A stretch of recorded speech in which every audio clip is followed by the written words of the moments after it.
역시 도홍화원. 이 정도면 그림이 아니라 살아 숨쉬는 것 같구려. 봄바람이 살랑이는 도화서 마당, 그곳에 모인 관리들이 감탄을 터뜨렸습니다. 도홍은 붓을 내려놓으며 고개를 숙였습니다. 그의 앞에는 방금 완성된 한 폭의 그림이 놓여 있었습니다. 왕실 연회를 그린 기록하였습니다.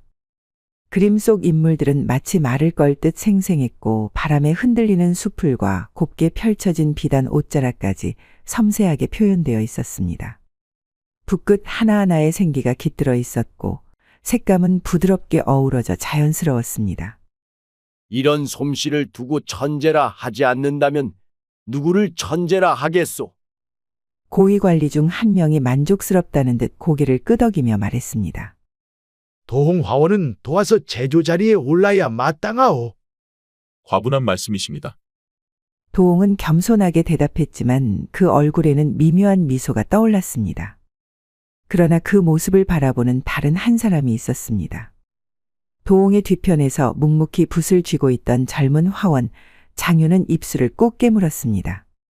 또 스승님 칭찬이야. 장유는 붓을 가볍게 돌리며 자신의 그림을 내려다보았습니다. 나쁘지 않았습니다. 선은 부드럽고 색감도 적절했습니다. 하지만 도홍의 그림과 나란히 놓이면 그 차이는 너무도 명확했습니다. 그의 그림은 부족했고 완성도도 떨어졌습니다. 장유는 붓을 탁 내려놓으며 속으로 중얼거렸습니다. 스승님 그림이 그렇게 대단한가? 원칙. 엄격한 척만 하면 다인가? 질투는 서서히 가슴속을 갉아먹었습니다. 도홍은 뛰어난 화원이었습니다. 화원이란 왕실과 고위 관리들의 그림을 담당하는 직업이었고 그들이 소속된 곳이 바로 도화서였습니다. 도화서는 나라에서 공식적으로 운영하는 기관으로 오직 실력이 뛰어난 화원들만이 몸담을 수 있는 곳이었습니다. 그리고 도홍은 그 중에서도 가장 뛰어난 실력을 자랑하는 인물이었습니다. 반면 장유는 아직 젊고 자유분방했습니다. 도홍이 끊임없이 연습하고 연구하는 반면 그는 기방을 드나들며 술을 마시는 것이 더 익숙했습니다. 그림을 그릴 때만큼은 제법 집중했지만 그마저도 오래가지는 못했습니다. 스승님은 언제나 저렇게 인정받는데 나는 언제쯤 저런 소리를 들을 수 있을까? 장유는 피식 웃으며 고개를 젓고는 다시 붓을 들었습니다. 그런데 그 순간 도홍이 그의 그림을 내려다보며 말했습니다. 손목 힘이 부족하구나. 선이 흔들리는군. 도홍의 목소리는 단호하면서도 담담했습니다. 그러나 장유는 왠지 모르게 기분이 상했습니다. 술 한 잔 걸치고 와야 손이 덜 떨립니다. 그래? 네 손은 풀려도 그림은 망가진다. 도홍은 단호하게 말하며 장유의 그림 위에 붓을 얹었습니다. 가볍고도 정확한 손길이 더해지자 그림이 한층 안정된 형태를 갖추었습니다. 장유는 한숨을 쉬며 붓을 내려놓았습니다. 너도 언제까지 기방만 들락거릴 것이냐? 그림에 집중할 생각은 없는 것이냐? 스승님처럼 재미없는 인생은 못 삽니다. 장유는 퉁명스럽게 대꾸했습니다. 도홍은 짧은 한숨을 내쉬고 붓을 내려놓았습니다. 그래, 나는 재미없는 사람이니까 너라도 정신 차려라. 장유는 아무 말도 하지 않았습니다. 그저 고개를 돌려 도홍을 흘끗 바라보았습니다. 도화서의 아침은 언제나 붓소리로 시작되었습니다. 화원들은 각자의 자리에서 먹을 갈고 붓을 잡아 그림을 그렸습니다. 조용한 긴장감 속에서 하루가 시작되었죠. 그런데 그날 도화서 안에는 익숙하지 않은 기척이 있었습니다. 장유는 전날 마신 술 탓에 여전히 머리가 지끈거렸습니다. 꾸벅꾸벅 졸면서도 붓을 들고 있었는데 문득 인기척이 느껴졌습니다. 무슨 소리지? 그는 살짝 고개를 돌려 도화서 안쪽을 살폈습니다. 그러다 기둥 뒤로 몸을 숨기는 작은 그림자를 발견했습니다. 거기 누구야? 장유는 붓을 내려놓고 자리에서 일어났습니다. 그러자 기둥 뒤에 숨어있던 존재가 흠칫 놀란 듯 몸을 움츠렸습니다. 하지만 도망치지는 않았습니다. 조금 후 조심스럽게 얼굴을 내민 사람은 뜻밖에도 10대 후반으로 보이는 어린 소녀였습니다. 그녀는 겁먹은 듯하면서도 호기심을 감추지 못한 얼굴이었습니다. 여기서 뭐 하는 거냐? 장유가 다가가자 소녀는 머뭇거리며 두 손을 꼭 모았습니다. 저 그림을 그린다고 해서요. 궁금해서 몰래 들어왔어요. 장유는 눈썹을 살짝 찡그리다가 피식 웃었습니다. 도화선은 아무나 들어오는 곳이 아니다, 꼬맹아. 그러자 소녀는 뺨을 부풀리며 발끈했습니다. 꼬맹이 아니거든요. 그리고 아무나 못 들어오게 할 거면 문을 좀 잠가놓지 그러셨어요? 장유는 그녀를 빤히 바라보다가 장난스럽게 눈썹을 치켜세웠습니다. 너, 내 그림 구경하고 싶어서 온 거냐? 그가 능청스럽게 묻자 소녀는 단호하게 고개를 저었습니다. 아니요. 저는 도홍 선생님 그림이 보고 싶어서 왔어요. 장유의 입가에 걸린 웃음이 그대로 굳었습니다. 그 순간 뒤에서 낯익은 차가운 목소리가 들려왔습니다. 쓸데없는 소리 말고 어서 나가라. 도홍이 조용히 다가와 장유의 어깨를 툭 쳤습니다. 그의 시선은 어린 소녀에게 가 있었습니다. 소녀는 도홍을 올려다보았습니다. 그녀의 눈동자가 반짝였습니다. 근데 선생님은 그림을 정말 잘 그린다고 들었어요. 한 번만 보고 가면 안 돼요? 도홍은 그녀를 가만히 바라보았습니다. 그러다 천천히 붓을 들어 한 획을 그었습니다. 붓이 지나간 자리마다 생명이 깃든 듯한 선이 나타났고 소녀는 숨을 삼키며 그림을 바라보았습니다. 우와, 진짜 신기해요. 도홍은 소녀를 바라보고는 아무 말 없이 붓을 내려놓았습니다. 그날 이후 소녀는 도화서에 자주 찾아왔습니다. 소녀의 이름은 미령으로 근처 마을 중심부에 사는 어느 높으신 양반집의 막내딸이었습니다. 미령은 도화서뿐만 아니라 도홍과 장유가 그림을 그리러 가는 행사에도 따라다녔습니다. 왕실의 행사가 있을 때면 도홍과 장유는 화원으로서 공식적인 기록화를 남기기 위해 따라가야 했습니다. 미령은 늘 그들의 뒤를 졸졸 쫓아다니며 새로운 세상을 구경했습니다. 이게 진짜 궁궐이에요? 와, 저기 사람이 엄청 많아요. 왕실 잔치가 열리는 날 미령은 호기심에 찬 눈빛으로 주위를 두리번거렸습니다. 저기 있는 분들은 다 관리들이야. 나라를 위해 일하는 사람들. 와, 정말 멋있어요. 미령은 눈을 반짝이며 이곳저곳을 살폈습니다. 장유는 그런 미령을 보며 피식 웃었습니다. 너, 너무 신나 보인다? 그럼요. 이렇게 멋진 곳은 처음 와봤는걸요. 미령은 세상이 신기한 듯 마치 아이처럼 감탄했습니다. 그녀에게는 모든 것이 새롭고 경이로웠습니다. 도홍은 묵묵히 그림을 그리면서도 미령의 감탄하는 소리를 듣고 있었습니다. 그녀의 맑은 웃음소리, 반짝이는 눈빛, 그리고 작은 일에도 감탄하는 모습. 도홍은 그동안 잊고 있던 감정을 느끼기 시작했습니다. 나도 저런 시절이 있었던가. 도홍은 언제부터인가 그림을 그리는 것이 단순한 의무가 되었습니다. 그는 실력 있는 화원으로 인정받았지만 그림을 그리며 감정을 담는 일은 오래전부터 하지 않았습니다. 하지만 미령이 그의 곁에 머무르며 세상을 감탄하는 모습을 보자 도홍의 가슴 한편이 이상하게 간질거렸습니다. 이 아이는 나와 다르다. 나는 이미 세상을 다 알아버린 사람이지만 이 아이는 모든 것이 새롭다. 순간 도홍은 이 소녀를 바라보는 자신의 감정이 그저 평범한 호감이 아닌 것을 알았습니다. 그러나 도홍은 곧 자신의 생각을 부정했습니다. 나와 미령은 나이 차이도 크고 무엇보다 나는 이 아이에게 어른과 같은 존재일 뿐이다. 도홍은 조용히 붓을 내려놓았습니다. 그날 밤 도홍은 혼자 방에 앉아 있었습니다. 책상 위에는 먹이 갈려 있었고 도홍은 붓을 들고 있었습니다. 그러나 이날은 공식적인 그림을 그리는 것이 아니었습니다. 그는 조용히 붓을 들어 한 획을 그었습니다. 그가 그린 것은 바로 미령의 모습이었습니다. 도홍은 미령을 향한 마음을 표현할 수도 없었고 표현해서도 안 된다고 생각했습니다.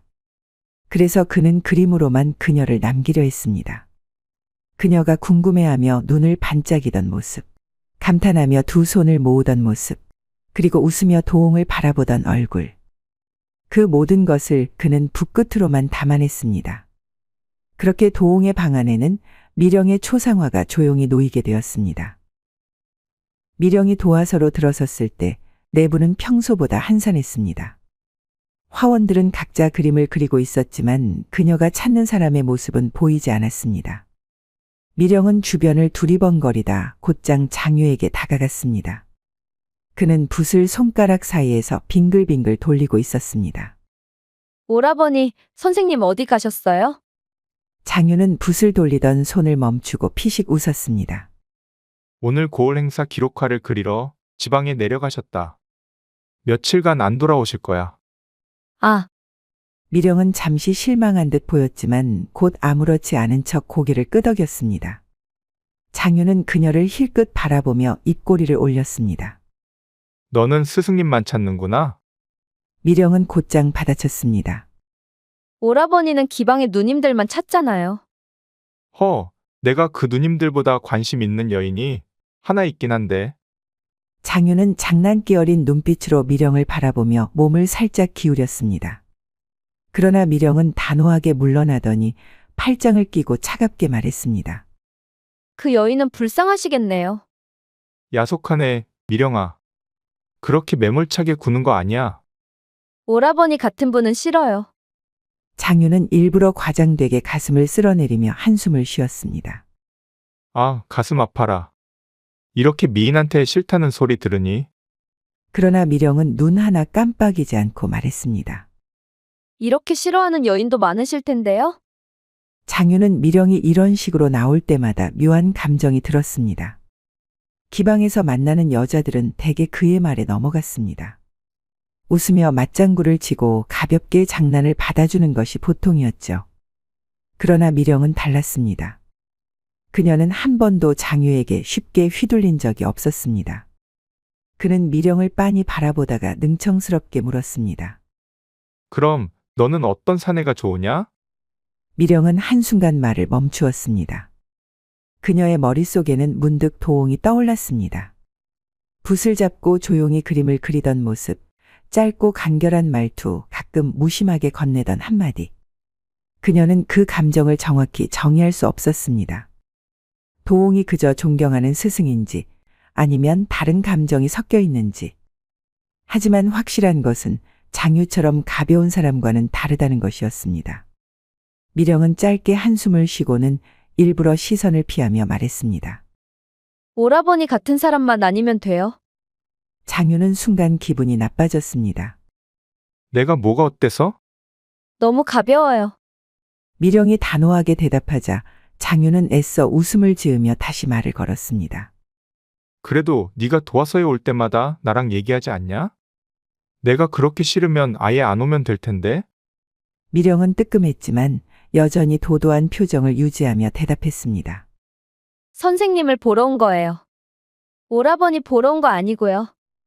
그 대답이 장유의 속을 긁었습니다. 스승님, 스승님, 스승님. 그녀는 언제나 도홍을 찾았습니다.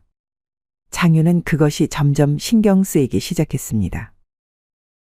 도홍이 지방으로 내려간 지도 사흘째였습니다. 도화서는 여느 때와 다름없이 조용했지만 장유는 좀처럼 집중할 수 없었습니다. 스승이 없는 틈을 타 밖으로 나가려 했지만 이상하게도 발걸음이 떨어지지 않았습니다. 그는 결국 도홍의 방 앞에서 서성이고 있었습니다. 기록화 도구들이 이 안에 있을 텐데. 평소 도홍은 자신의 작업 공간을 철저히 정리하는 사람이었고 함부로 방에 들어가는 것을 허락하지 않았습니다. 그러나 이번에는 상황이 달랐습니다. 도홍이 고을 행사 기록화를 위해 지방에 내려간 동안 도화서의 다른 화원들이 그의 작업을 대신 맡아야 했습니다. 따라서 스승이 남긴 물건을 정리하는 것은 제자로서 자연스러운 일이었습니다. 장유는 조심스럽게 문을 밀었습니다. 문이 열리자 익숙한 묵향이 방 안을 가득 채웠습니다. 서안 위에는 붓과 벼루가 단정하게 놓여 있었고 책장에는 여러 장의 두루마리 그림과 고서들이 가지런히 정리되어 있었습니다. 그는 천천히 방 안을 둘러보았습니다. 도홍은 언제나 이곳에서 묵묵히 그림을 그렸고 철저하게 자신만의 세계를 유지하는 사람이었습니다. 장유는 원래라면 가볍게 붓과 종이 몇 장만 챙겨 나왔을 것입니다. 하지만 이 방에 들어오자마자 이상한 호기심이 스며들었습니다. 이 기회가 아니면 스승님의 작업을 제대로 볼 수 없겠지. 그는 조심스럽게 책장에 다가갔습니다. 책장에는 도홍이 그린 기록화들이 정리되어 있었습니다. 장유는 한 장씩 그림을 넘겨보았습니다. 왕실 행사에서 그렸던 그림들이었고 정교하고도 엄격한 선과 차분한 색감이 돋보였습니다.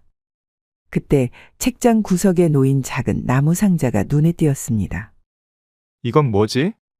장유는 망설이다가 상자의 뚜껑을 열었습니다. 그 순간 그의 손이 멈췄습니다. 그 안에는 한 폭의 그림이 조용히 놓여 있었습니다. 미령이었습니다. 그녀는 그림 속에서 미소를 머금고 있었습니다. 눈동자는 맑고 반짝였으며 입술은 살짝 올라가 있었습니다.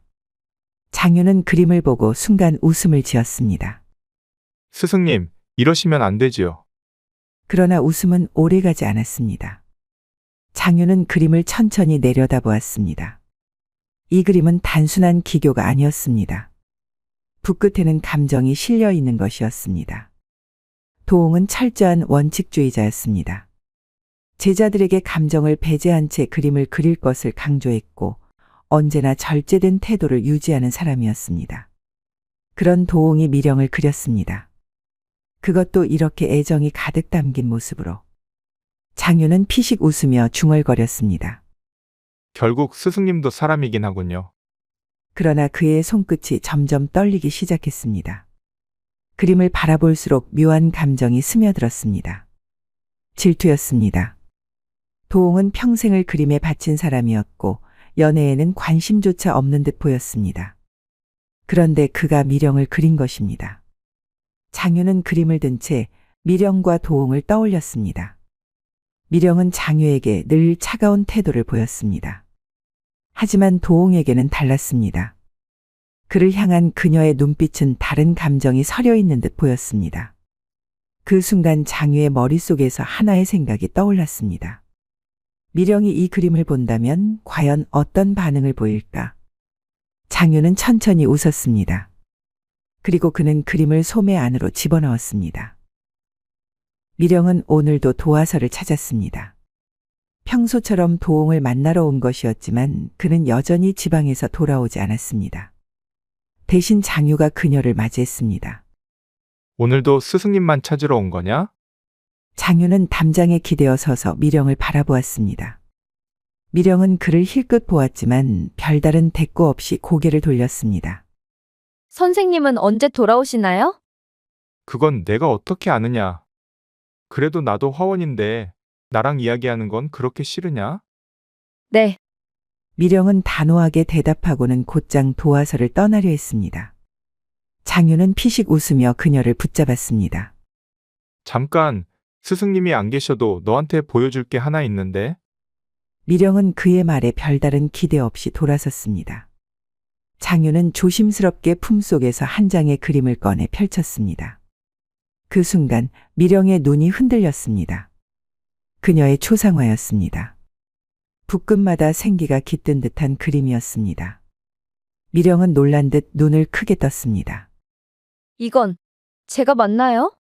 그렇다. 어때? 마음에 드느냐? 미령은 선뜻 대답하지 못했습니다. 그림 속의 자신은 그녀가 생각하던 모습보다 훨씬 더 아름다웠습니다. 마치 살아있는 듯한 생동감이 느껴졌고 눈동자에는 따뜻한 온기가 담겨 있었습니다. 그녀는 그림을 자세히 들여다보며 조용히 중얼거렸습니다. 이렇게 저를 자세히 그릴 수 있는 사람은? 그녀의 목소리가 희미해졌습니다. 순간적으로 도홍의 얼굴이 떠올랐습니다. 그러나 그 생각이 오래 머물기도 전에 장유가 말을 건넸습니다. 이건 내가 그린 거다. 미령은 깜짝 놀라 장유를 바라보았습니다. 오라버니가요? 장유는 태연한 미소를 지으며 고개를 끄덕였습니다. 그렇다. 너를 보고 있으면 괜히 그리고 싶어지더라. 그래서 그려봤다. 미령은 아무 말도 하지 못했습니다. 그녀는 순간적으로 혼란스러웠습니다. 선생님이 아니라 장유 오라버니가 그렸다고? 장유의 그림이라면 지금까지 그녀가 보아온 것과는 확연히 달랐습니다. 더 정교하고 더 섬세하며 더 감정이 담긴 듯한 그림이었습니다. 미령은 그림을 다시 내려다보며 혼란스러운 표정을 지었습니다. 그날 이후 미령은 장유를 바라보는 시선이 조금씩 변했습니다. 예전처럼 대놓고 차갑게 대하지는 않았습니다.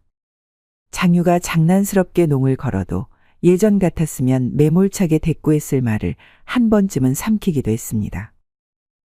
어느 날 장유가 일부러 미령 앞에서 붓을 돌리며 말했습니다. 요즘 나를 대하는 태도가 좀 달라진 것 같은데? 미령은 고개를 돌리며 짧게 대답했습니다. 기분 탓이에요. 그래? 근데 기분 탓치고는 말투가 좀 부드러워진 것 같은데? 미령은 대꾸하지 않고 조용히 그림을 바라보았습니다. 그러나 장유는 그녀의 작은 변화를 놓치지 않았습니다. 그녀는 확실히 달라졌습니다. 예전에는 장유의 말 한마디 한마디에 나를 세우며 차갑게 받아쳤지만 이제는 그렇지 않았습니다. 심지어 가끔은 먼저 말을 걸기도 했습니다. 오라버니는 언제부터 저를 그리고 싶다고 생각했어요? 장유는 미소를 지으며 대답했습니다. 글쎄, 처음에는 그냥 예쁘다고 생각했지. 근데 너를 보고 있으면 자꾸 그리고 싶어지더라. 미령은 그의 대답을 듣고 조용히 고개를 끄덕였습니다. 그러나 마음 한쪽에서는 이상한 감정이 들었습니다. 장유가 자신을 그렸다고 했을 때 그녀는 왜 도홍이 떠올랐던 걸까요?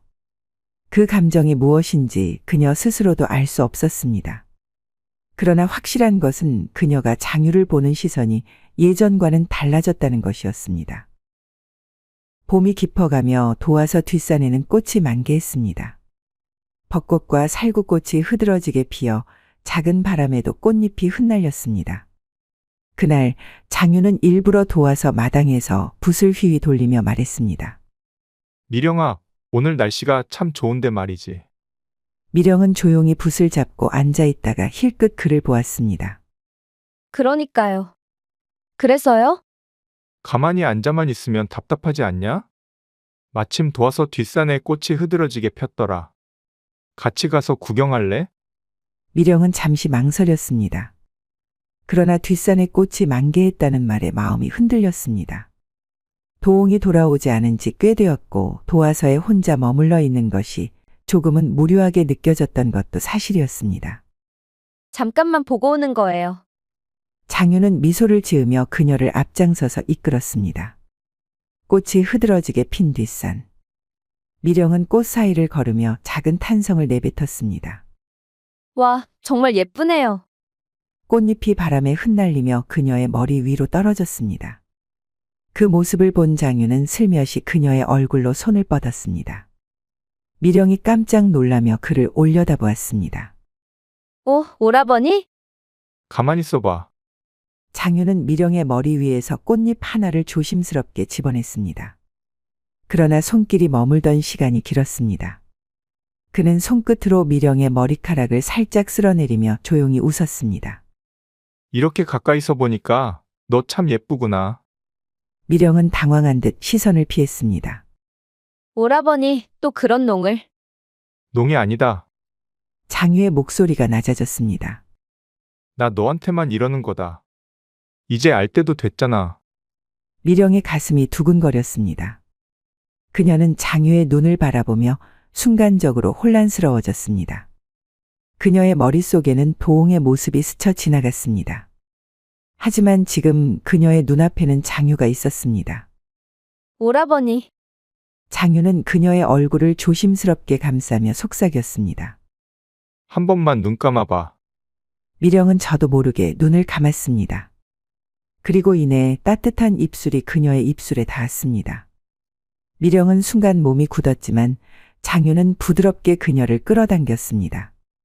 꽃잎이 바람에 흩날리며 두 사람의 주위를 감쌌습니다. 미령은 알 수 없는 감정에 휩싸였습니다. 이게 사랑인가? 그녀는 도홍에게 품었던 감정이 떠올랐지만 그 감정이 무엇인지 여전히 알지 못했습니다. 그러나 지금 장유가 그녀를 바라보는 눈빛만큼은 확실했습니다. 이제 나 좀 좋아해 줄래? 장유가 낮게 속삭였습니다. 미령은 혼란스러운 감정을 아는 채 조용히 고개를 끄덕였습니다. 도홍이 지방에서 돌아온 것은 해가 저물 무렵이었습니다. 여정을 마친 그는 곧장 도화서로 돌아가려 했지만 먼 길을 달려온 탓에 속이 허했습니다. 목도 마르고 피로도 쌓여 있었습니다. 결국 그는 길가에 보이는 주막으로 발길을 돌렸습니다. 주막 안은 낮술을 마시는 인부들과 상인들로 북적였습니다. 도홍은 구석자리 하나를 잡고 앉아 조용히 술잔을 기울였습니다. 그때 옆자리에서 터져 나오는 거친 목소리가 그의 귀에 들어왔습니다. 이봐, 듣자 하니 요즘 상군이 자주 내려온다던데. 도홍은 무심코 술잔을 기울이다가 손을 멈췄습니다. 상군이라면 호랑이 말입니까? 그제야 도홍은 말하는 이들의 옷차림을 살폈습니다. 그들은 허리에 짧은 창과 조총을 찬 채 앉아 있었습니다. 착호꾼, 즉 호랑이 사냥꾼들이었습니다. 한 명이 술잔을 내려놓으며 헛기침을 했습니다. 그렇지. 놈들이 예전보다 더 대담해졌어. 낮에도 마을 근처까지 내려왔다더군. 다른 사냥꾼이 턱짓을 하며 거들었습니다. 며칠 전에는 옆고을에서 소를 물어갔다지 뭔가. 어쩌면 근처 산에도 놈들이 숨어 있을지 모르오. 도홍은 피곤한 기색으로 술잔을 내려놓았습니다. 그렇다면 밤에는 산길을 넘지 않는 것이 좋겠군요. 착호꾼들은 고개를 끄덕였습니다. 그래야지요. 괜히 어두운 산길에서 상군을 마주하면 목숨을 부지하기 어렵습니다. 도홍은 대답 대신 조용히 술잔을 비웠습니다. 그는 술을 한두 잔만 마시고 곧장 도화서로 돌아가려 했습니다. 하지만 피곤한 탓인지 술 기운이 몸을 느슨하게 만들었습니다. 도홍은 이마를 문지르며 한숨을 내쉬었습니다. 그림 도구부터 정리하고 쉬어야겠군. 그는 천천히 자리에서 일어났습니다. 주막에서 나와 도화서로 향하던 도홍은 익숙한 길목을 지나치며 문득 발걸음을 멈추었습니다. 바로 장유의 집 앞이었습니다. 그는 잠시 고민했습니다. 지방에 다녀온 사이 장유가 그림 연습을 소홀히 하지 않았는지 확인할 필요도 있었습니다. 그러나 초저녁인데도 집 안은 조용했습니다. 도홍은 문을 두드렸습니다. 장유야, 아무런 대답이 없었습니다. 그때였습니다. 안에서 희미한 목소리가 들려왔습니다. 오라버니, 아까는 정말. 도홍의 눈썹이 살짝 꿈틀거렸습니다. 미령의 목소리였습니다. 그는 의아한 기분이 들었습니다. 미령이 왜 이 늦은 시각에 장유의 집에 있는 것일까? 순간 안에서 장유의 낮은 웃음소리가 들려왔습니다. 왜 이제 와서 수줍은 척하는 거야? 그게 아니라. 미령의 목소리가 점점 낮아졌습니다.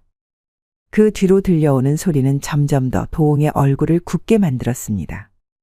도홍은 무심코 문 앞에 손을 올렸다가 이내 천천히 뒷걸음질 쳤습니다. 그리고 창문 너머로 안을 들여다보았습니다. 그곳에서 그는 믿을 수 없는 광경을 마주했습니다. 미령과 장유가 서로를 껴안고 있었습니다. 흐릿한 등불 아래 두 사람은 서로의 온기를 나누고 있었습니다. 장유는 미령의 허리를 감싸 안았고 미령은 그런 장유에게 몸을 기댄 채 눈을 감고 있었습니다. 도홍의 손끝이 서서히 떨렸습니다. 그는 한동안 아무 말도 할 수 없었습니다. 믿고 싶지 않은 현실이 눈앞에서 펼쳐지고 있었습니다. 미령의 목소리, 장유의 웃음소리, 그리고 두 사람이 가까이 맞닿아 있는 모습. 도홍은 천천히 뒷걸음질 치며 차가운 밤 공기를 들이마셨습니다. 이럴 리가 없다. 머릿속이 복잡했습니다. 그는 미령을 그렸습니다. 그녀를 향한 마음을 숨기고 그저 붓으로만 표현하며 감정을 다스렸습니다. 하지만 미령은 자신이 아닌 장유를 택했습니다. 도홍은 더 이상 볼 수 없었습니다. 그는 조용히 몸을 돌렸습니다. 그리고 아무 말 없이 어둠 속으로 사라졌습니다. 도홍은 도화서로 돌아오는 길 내내 무거운 침묵에 잠겨 있었습니다. 술기운은 이미 가셨고 남아있는 것은 깊은 허탈함과 상실감뿐이었습니다. 미령이 장유와 함께 있다니. 아직도 방금 본 광경이 머릿속에서 지워지지 않았습니다. 흐릿한 등불 아래 장유의 품에 안겨있던 미령. 그는 한숨을 깊이 내쉬며 방으로 들어섰습니다. 방 안은 여느 때와 다름없이 정리되어 있었습니다. 붓과 벼루가 제자리에 놓여 있었고 창문은 살짝 열려 밤바람이 흘러들고 있었습니다. 그러나 발걸음을 멈추자 이질감이 느껴졌습니다. 책장 쪽이 어딘가 미묘하게 어긋나 있었습니다. 이상하다. 그는 천천히 책장으로 다가갔습니다. 손끝이 책장 구석을 더듬었습니다. 그러나 그곳에 있어야 할 작은 나무 상자가 사라져 있었습니다. 순간 가슴이 철렁 내려앉았습니다. 급히 책장을 뒤졌습니다. 다른 두루마리는 그대로 있었습니다. 하지만 미령을 그린 그림이 없었습니다. 도홍은 한순간 숨조차 쉴 수 없었습니다. 그림을 그린 후 단 한 번도 남의 손을 탄 적 없었습니다. 그림을 본 것도 오직 자신뿐이었습니다. 그런데 그 그림이 사라졌습니다. 그는 무너지는 심정으로 방 안을 다시 살폈습니다. 설마 장유? 머릿속이 싸늘하게 식었습니다. 장유는 이 방에 들어올 수 없었습니다. 하지만 자신이 지방에 간 동안 도화서의 화원들이 방을 정리했을 것입니다. 그리고 그 틈을 타 장유가 그림을 훔쳤습니다. 그는 그 그림으로 미령을 유혹했습니다. 그 결과 방금 도홍이 목격한 광경이 있었습니다. 그런 거였어. 도홍은 손끝이 떨렸습니다. 애써 눌러왔던 감정들이 와르르 무너졌습니다. 장유는 도홍의 제자였습니다. 그림 실력은 아직 부족했지만 도홍은 그를 아꼈습니다. 그런데 장유는 그를 배신했습니다. 그림을 훔치고 미령을 빼앗았습니다. 도홍의 눈빛이 차갑게 가라앉았습니다. 그는 자리에서 천천히 일어났습니다. 도홍은 방을 나와 조용히 서원을 지나쳤습니다. 그 순간 주막에서 나누었던 대화가 떠올랐습니다. 요즘 상군이 자주 내려온다던데. 상군이라면 호랑이 말입니까? 그렇지. 놈들이 예전보다 더 대담해졌어. 낮에도 마을 근처까지 내려왔다더군. 밤에는 절대 산길을 넘지 마시오. 목숨을 부지하기 어렵습니다. 그는 멈춰섰습니다. 그리고 곧 고개를 들었습니다. 장유의 집 문이 거칠게 열렸습니다. 문 앞에 선 도홍을 보고 장유는 눈을 크게 떴습니다. 미령은 진즉에 자신의 집으로 돌아갔고 장유는 혼자 남아 미령의 체온을 되새기며 술잔을 기울이던 중이었죠. 스승님, 이 밤중에 어쩐 일이십니까? 도홍은 말없이 장유를 바라보았습니다. 장유는 어색하게 웃으며 술잔을 내려놓았습니다. 마침 잘 오셨습니다. 지방에서 돌아오시느라 고생하셨겠네요. 한잔 하시겠습니까? 지금 당장 옆마을로 가거라. 장유는 당황한 표정을 지었습니다. 예, 이 밤중에요? 긴히 필요한 물건이 있다. 대체 뭡니까? 도홍은 낮고 단호한 목소리로 대답했습니다. 청금석 안료다. 도화서의 그림 작업에 당장 필요하다. 내일까지 준비하지 않으면 곤란한 상황이다. 청금석 안료는 비싸고 귀한 재료였습니다. 먼 지역에서만 구할 수 있어 도화서에서는 종종 옆마을에 있는 화원상회에서 조달했습니다. 장유는 짜증스럽다는 듯 한숨을 쉬었습니다. 아니, 낮에 시키시면 될 것을 꼭 이렇게 밤에. 도홍은 한 걸음 앞으로 다가갔습니다. 스승의 명이다. 그 한마디에 장유의 표정이 묘하게 변했습니다. 그는 투덜거리며 허리에 옷을 단단히 여몄습니다. 알겠습니다. 갔다 오겠습니다. 참 사람 부려먹는 법도. 그렇게 장유는 밤길을 따라 옆마을로 향했습니다. 장유는 등불을 들고 어두운 산길을 따라 걸어가고 있었습니다. 바람이 불 때마다 나뭇가지가 흔들렸습니다. 그때였습니다. 숲 너머에서 낮게 깔린 울음소리가 들려왔습니다. 장유는 걸음을 멈추었습니다. 그리고 등불을 들어 앞을 비추었습니다. 그 순간 나뭇가지 사이에서 번뜩이는 두 개의 눈이 나타났습니다. 뭐야? 그가 등불을 더 높이 들자 어둠 속에서 커다란 형체가 천천히 모습을 드러냈습니다. 덩치가 어마어마했습니다. 빛을 받은 두 눈은 노랗게 빛났고 근육질의 몸은 바람에 따라 미세하게 떨리고 있었습니다. 그제야 장유는 자신이 마주한 것이 무엇인지 깨달았습니다. 호랑이! 그리고 곧 등불이 꺼졌습니다. 도홍이 눈을 떴을 때 창밖으로 이미 햇살이 깊게 기울어 있었습니다. 그는 천천히 눈을 깜빡였습니다. 몸이 무겁고 속이 쓰렸습니다. 머리도 지끈거렸습니다. 어째서 이 시간까지 자고 있었지? 그는 반사적으로 자리에서 일어나려다 휘청거렸습니다.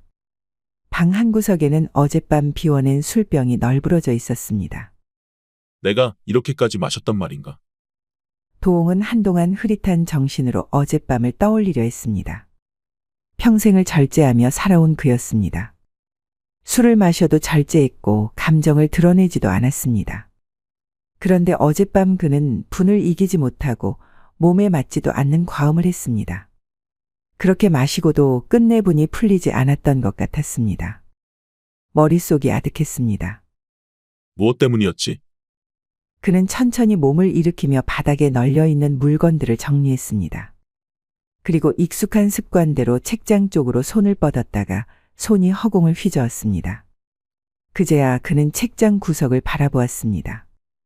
작은 나무 상자가 없었습니다. 그 순간 그의 머릿속이 하얘졌습니다. 손끝이 서서히 떨려왔습니다. 그리고 전날 밤의 기억이 하나둘 되살아났습니다. 장유의 집 창문 너머에서 보았던 광경. 사라진 그림. 그리고 분노에 찬 채 장유에게 명을 내렸던 순간. 도홍의 입술이 마른 침을 삼켰습니다. 장유를 보낼 때 그의 머릿속에는 오직 분노만 가득했습니다. 그는 벌떡 자리에서 일어났습니다. 오후 늦게 도화서에 도착했을 때 화원 몇 명이 마당에서 작업을 하고 있었습니다. 그중 한 명이 도홍을 발견하고 다가왔습니다. 선생님, 많이 늦으셨습니다. 도홍은 곧장 본론으로 들어갔습니다. 장유는 돌아왔느냐? 화원은 잠시 당황한 듯하다가 고개를 저었습니다. 아니요. 어제 밤중에 무슨 급한 심부름을 가셨다고 들었는데 아직 돌아오지 않았습니다. 그 말이 끝나는 순간 도홍의 심장이 세차게 요동쳤습니다. 뭐라고? 화원은 별일 아니라는 듯 말을 이었습니다. 장유가 원체 게으른 사람이지 않습니까? 어쩌면 술 한 잔 걸치고 여태까지 늘어져 있는지도 모르겠군요. 도홍의 손끝이 차갑게 식어갔습니다. 그럴 리가 없었습니다. 아무리 게으른 장유라도 밤새도록 사라질 이유가 없었습니다. 그는 더 이상 한마디도 하지 않은 채 몸을 돌렸습니다. 그리고 달리기 시작했습니다. 도홍은 온몸이 땀에 젖은 채 산길을 내달리고 있었습니다. 한 걸음 한 걸음 내디딜 때마다 숨이 거칠어졌고 심장은 터질 듯 뛰었습니다. 제발 아무 일도 없어야 한다.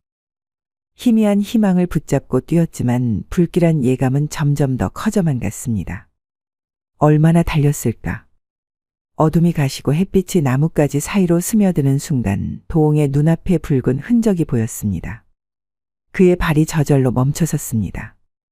그곳에는 찢어진 옷자락과 피로 물든 돌멩이가 남아 있었습니다. 도홍은 마치 시간이 멈춘 듯 굳어버렸습니다. 손끝이 떨렸습니다. 그는 천천히 다가가 옷자락을 집어들었습니다. 익숙한 천의 감촉. 장유가 입고 있던 옷이었습니다. 손에 쥔 천 조각이 바람에 휘날렸습니다. 도홍은 입술을 깨물었습니다. 이럴 생각은 아니었는데. 순간 그의 두 다리가 힘없이 풀렸습니다. 그는 무릎을 꿇고 옷자락을 꼭 쥔 채 몸을 숙였습니다. 마침내 쌓아두었던 감정이 무너졌습니다. 도홍은 산길 한복판에서 오열했습니다. 하지만 이미 모든 것은 늦어버렸습니다. 장유가 죽은 후 도홍은 절필했습니다. 그는 더 이상 붓을 들지 않았고 도화서에도 모습을 드러내지 않았습니다. 오랜 시간이 흐르는 동안 도홍이 세상에서 사라졌다는 소문이 돌기 시작했습니다. 그가 머문 곳은 마을에서 멀리 떨어진 작은 초가였습니다. 도화서를 떠난 그는 조용한 시골 마을의 허름한 집에서 술로 하루하루를 보냈습니다. 벼루는 말라붙었고 붓은 먼지를 뒤집었었습니다. 그의 손끝에서 더 이상 생명이 깃든 선이 그려지지 않았습니다. 스승님 같은 삶은 못 삽니다. 장유의 목소리가 귓가를 맴돌았습니다. 도홍은 가만히 창밖을 바라보았습니다. 바람이 불어왔습니다. 가끔 나뭇가지가 흔들릴 때마다 그는 산길을 떠올렸습니다. 그곳에는 이제 아무것도 남아있지 않았습니다. 오랜 시간이 흐른 후 한 여인이 그의 초가 앞에 찾아왔습니다. 미령이었습니다. 그녀는 문 앞에 서서 한참을 망설이다가 조용히 방문을 열었습니다. 안에는 흐린 눈빛을 한 도홍이 술잔을 들고 앉아 있었습니다. 미령은 그를 보고 놀란 듯 입술을 떨었습니다. 그는 너무도 초췌해져 있었습니다. 예전에 단정했던 모습은 사라졌고 그의 방은 흐트러진 채 술 냄새로 가득 차 있었습니다. 선생님, 그녀는 떨리는 목소리로 그를 불렀습니다. 도홍은 그녀를 보고도 별다른 반응을 보이지 않았습니다. 그는 천천히 술잔을 내려놓고 낮게 중얼거렸습니다. 여기까지는 어쩐 일이냐? 미령은 한 걸음 다가갔습니다. 저 오랫동안 선생님을 찾았습니다. 도홍은 무심하게 웃었습니다. 찾아서 어쩌려고? 미령은 한참 동안 그를 바라보다가 조용히 말했습니다. 왜 다시 그림을 그리지 않으세요? 도홍은 술잔을 만지작거리며 천천히 대답했습니다. 붓을 잡을 이유가 없으니까. 그녀는 눈을 질끈 감았습니다. 그림을 그릴 이유가 없다뇨. 선생님이 그린 그림은 제게는 너무나도 소중한 것이었습니다. 도홍은 그 말을 듣고도 아무 대꾸도 하지 않았습니다. 그러나 미령은 눈물을 흘리며 말을 이었습니다. 그림을 보고도 몰랐습니다. 오라버니가 아니라 선생님이 그리신 것이었겠죠. 저는 왜 그 간단한 사실을 깨닫지 못했을까요? 미령의 말에 도홍은 막혀있던 감정이 폭발하며 눈물이 쏟아졌고 이내 서럽게 울기 시작했습니다. 그렇게 두 사람은 하염없이 그저 울기만 할 뿐이었습니다. 이후 도홍과 미령은 함께 살았습니다. 그러나 도홍은 다시는 붓을 잡지 않았습니다. 세월이 흐르고 두 사람은 함께 나이 들어갔습니다. 그리고 어느 날 도홍이 세상을 떠났습니다. 그가 떠난 후 미령은 조용히 그의 창고를 정리하다가 한 점의 그림을 발견했습니다.